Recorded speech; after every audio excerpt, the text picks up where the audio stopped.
Good afternoon, everybody, or good evening at this point. Thank you so much for joining us. My name is Karli Barnett, and we appreciate you joining us here at the First Alert Desk. We have our reporters all out across Metro Atlanta, and we want to give you a look at some of the stories that we've been following today and a look ahead at some of the things that we are going to follow tonight. We hope that you joined us at 6:30. If not, you can join us again tonight at 10 on Peachtree TV and at 11 on WANF. And you're going to want to stay tuned here because First Alert meteorologist Cutter Martin is going to be joining us in just a minute to give you a look at the forecast in your area. A little tease, there's going to be some very summer-like weather that you're seeing. So in order to plan your work week, we know you want more information on that. So we'll get to that in just a moment. But in the meantime, I did want to share some of the stories that we are working on today and continuing to gather more information on. As always, if you want to read more about any of these stories, you can all go to atlantanewsfirst.com, or you can always check out our free app. That way you can get push alerts sent directly to your phone, and you can continue to stay up to date with both news and weather. So unfortunately, there are dozens of people who are without a place to stay tonight, and that is after an apartment fire that happened in Cherokee County. Take a look at this. You see the smoke pouring into the air. Firefighters trying to tackle this from above, and you saw those orange flames coming out the top of this apartment building. What we know is that this is a massive fire that broke out at an apartment complex at 50 Downsby Lane. Fire crews rushed to the scene, evacuated the building, and did eventually put out the blaze. Now, despite all of this, the good news here is that nobody was hurt. But unfortunately, a large portion of the building collapsed, and now residents are trying to pick up the pieces to move forward. So you can see this video here from an Atlanta News First viewer that just shows how bad that was. So now people are having to figure out where to stay, where to go, living out of suitcases, at least for the foreseeable future, as the apartment building collapsed. And so it's looking like a total loss there. But we will update you on atlantanewsfirst.com if we get any further information. But here's another angle showing just how bad the damage was coming from the roof. At this point, it's still too early to say what may have started that fire, but of course that is being investigated. All right, we are turning now to, sadly, another fire, this one happening in Roswell. This is on Murphy Avenue, a warehouse fire. You can see firefighters on the scene there. It was an overnight fire that happened at this large warehouse in Roswell. It's now being investigated. It happened on Hembry Park Drive. Firefighters say they were able to quickly put out the flames. Only a little bit of damage to the building. Also here, no one was injured, so that is the good news that we can report from these two separate fire incidents. But yet again, still no word on what may have caused that fire either. We'll continue to keep you updated, of course, through our app and atlantanewsfirst.com. And if you join us tonight on Atlanta News First, we are hoping to maybe have some updates by then as well. So this next piece of news could actually potentially be some very exciting news for Metro Atlanta. Any film buffs out there, I'm sure, have heard of the Sundance Film Festival, and it could be coming to Metro Atlanta. That is, if film supporters have anything to do with it. So we have a little bit of new information. Our reporter Bridget Spencer is covering this today, but the city of Atlanta is planning to make a bid for this major film festival to come to the city. The world-renowned Sundance Film Festival could have a new home in Atlanta if that bid goes through. So Christopher Escobar, who you saw with the Atlanta Film Society, revealed the news to us at the Atlanta Film Festival. That attracts hundreds of people every year. On April 17th, the Sundance Institute announced that it's going to start exploring some options to host starting in 2027. Right now, the festival is held in Utah. Escobar says it really just makes sense to pitch Atlanta to them. He plans to put in the bid on Wednesday. They should know if they made the cut a few days later, but the winner won't be announced until 2025. So a bit of eager anticipation there. Here's what he had to say. The film industry has been talking about diversity and making small steps. Sundance moving here would be a real commitment to really having one of the most diverse and successful cities in America.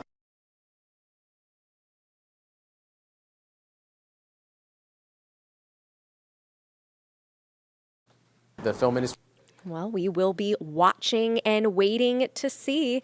So, of course, it is Sunday, so we want to share some exciting news about a historic church here in Metro Atlanta. This is in Buckhead. New Hope African Methodist Episcopal Church, the oldest and only African American church in Buckhead, celebrated its 155th anniversary today and revealed a 200-year-old ancestral graveyard.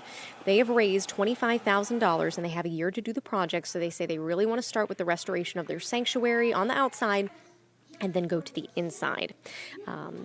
Those there also say that the funds will also be used in part to continue the project to improve and beautify the slave cemetery and then do some beautification, irrigation on the outside as well. And Atlanta Mayor Andre Dickens congratulated the church's milestone in a video message. It was played during today's ceremony.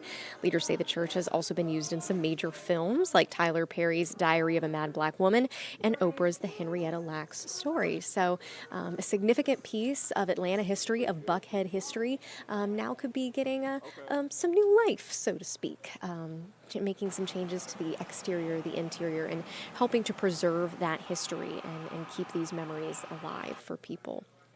All right, the next thing we want to turn to, let's go ahead and take a little peek outside.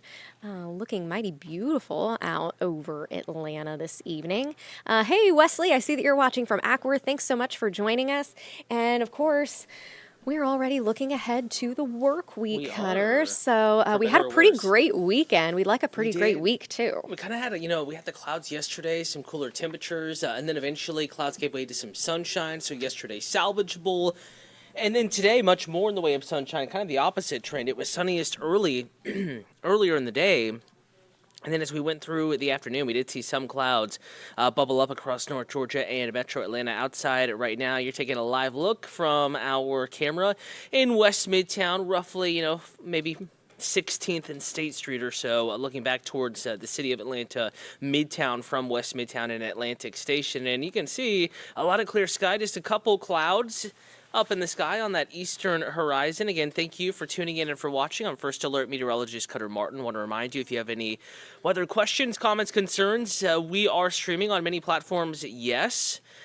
But to get your questions answered, to hear if you do have any concerns about the First Alert forecast, you can reach out on YouTube.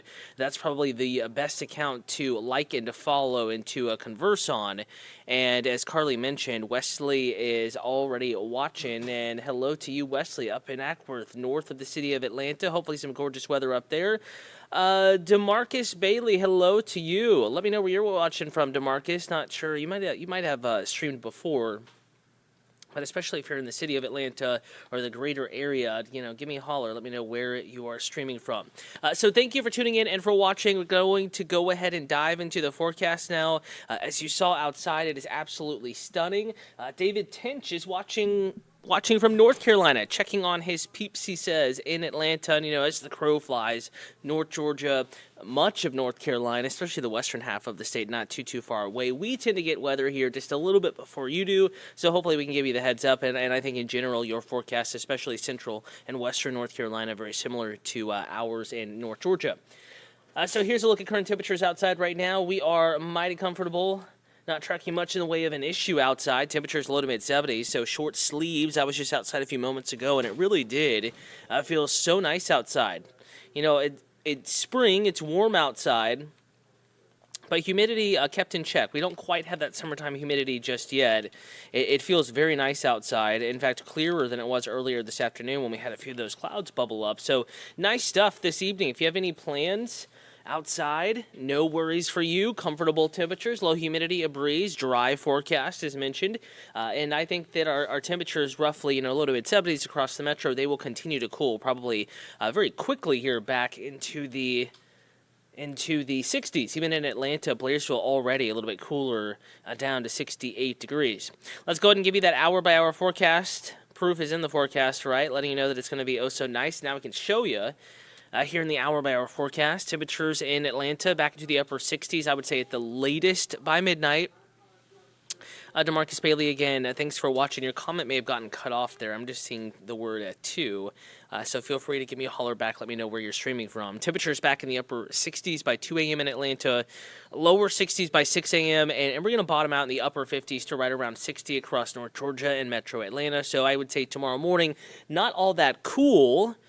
but not as warm of course, as it's going to be in the afternoon. You may want a very light jacket, a long sleeve shirt. That'll about you, do you? But in reality, you could probably get away with something something short sleeves, I should say, out the door in the morning. It's going to be that comfortable tomorrow. We're going to wake up to sunshine, so it'll feel even milder outside of the sunshine, or in the sunshine, I should say. Keep in mind these temperatures that we show you in this forecast, those are typically taken in the shade. So it will be a little bit warmer there in the sun. It's going to feel much more comfortable in the same dry air, kind of cooler condition that's allowing temperatures to cool very quickly this evening and overnight tonight after reaching highs in the upper 70s, lower 80s. We will manage 50s tomorrow morning. Mention that, yes, it's going to be a mild evening, and that's the case, but overnight tonight, eventually, we will see our temperatures drop off, and tomorrow morning out the door, our wake-up numbers generally in the mid to upper 50s. Inside I-285, just a smidge milder, 59 or so, 56 up in Sugar Hill, Douglas Hill 57. And he says, DeMarcus is saying he's watching it on his Apple phone. Hopefully that's what you're saying. Hopefully you're not saying you're locked out of your Apple phone. Though I don't think you'd be streaming if that was the case. So hopefully it's the former. Mid-50s in McDonough, out the door in the morning. You get the idea. Mid to upper 50s kind of the rule for the immediate metro. Some of our mountain communities, upper 40s, lower 50s, but still mild. And you see the word dry. Everyone dry out the door tomorrow morning. In fact, the morning commute forecast, we're going to give you a green light. Not much of any negative impact tomorrow morning, really, nor for tomorrow evenings. Drive home from work, back from the office or from school, wherever you go tomorrow morning. That trip back home in the afternoon and the evening, it's going to be mighty fine. Temperatures back in the upper 70s and lower 80s. You can see kind of that span there, though, through the morning commute. Temperatures relatively, we'll call it cool, compared to what the afternoon is going to hold. Hour by hour forecast, case in point, we're 70 or so by 11 a.m. Lower 70s by noon, mid 70s 1 p.m., upper 70s on our kind of 2 o'clock hour. And as we get into the middle of the afternoon, yes, temperatures will continue to warm up, but it is going to be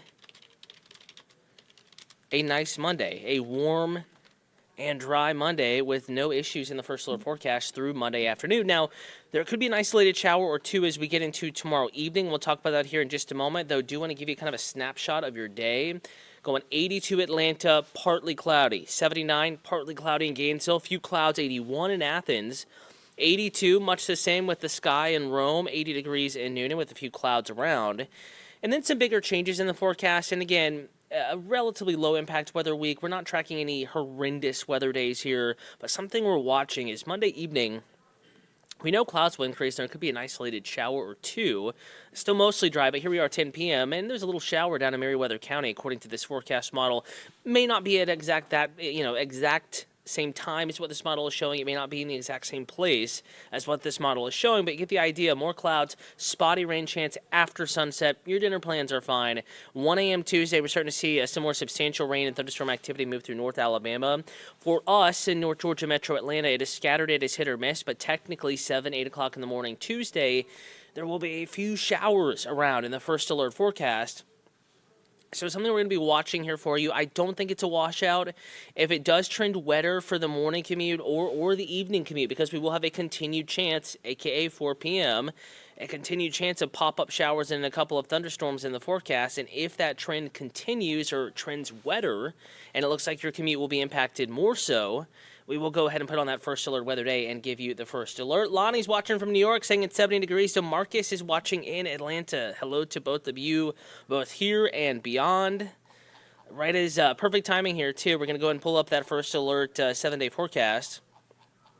Will be very nice tomorrow, just a 20% chance, really 10 to 20% chance of a quick little shower in the afternoon, or evening, rather, I should say, as we talked about after sunset. A few storms Tuesday, 40% chance of rain. The chance of a few showers actually arrives early in the morning, so there could be a few wet roadways around through the morning drive, but I don't think a big hindrance to an on-time arrival to school, to work.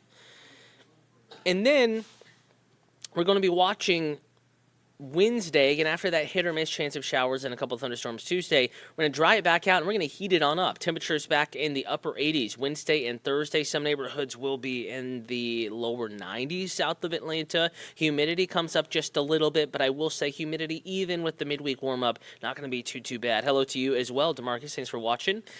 A few storms back in the forecast, kind of pop-up popcorn, whatever you want to call it, splash and dash, hit or miss variety for our Friday with temperatures back in the mid-80s. And we're going to keep that similar weather pattern into Saturday, even Sunday, a 20 to 30% chance of isolated to widely scattered showers and a couple of thunderstorms with temperatures, leaving that 90-degree threshold and going back towards 80 degrees or so. But I will say, warm stretches on the way on to and through next weekend. In fact, after next Sunday, next Monday, Tuesday, Wednesday, not this coming week, but the following week, another warm-up ensues. Temperatures back in the mid to upper 80s in the afternoon. So it will be a warm one. We're officially, we're 80s bound. It won't be too long before the city of Atlanta officially reaches 90. It's a possibility this week. Right now we're forecasting just under. Something we'll be watching here as the work week unfolds. Speaking of which, we're always watching the forecast, and as new data comes in this evening, any alterations to that Tuesday rain chance, and we did mention there's some uncertainty there, but overall looking like a low impact. We'll pass along those changes in the First Alert Weather app at atlantanewsfirst.com and Atlanta News First Plus streams just like this one. And also tonight, you can still catch the newscast, 10 p.m. on Peachtree TV, Atlanta CW affiliate. And then again tonight on the late news, 11 p.m. on WANF, Atlanta News First. Full forecast coming your way then. Again, want to thank you for tuning in. And a reminder, as I just said, you can get that forecast in the First Alert Weather app at any time as you go on and about your evening. Enjoy this week. Keep an eye to the sky if you have the outdoor plans Tuesday. We're getting to be that time of year where it warms up, gets a little bit more humid, and we get those pop-up showers and a couple of thunderstorms. So we'll be watching that potential for you. Get the latest tonight starting at 10 p.m.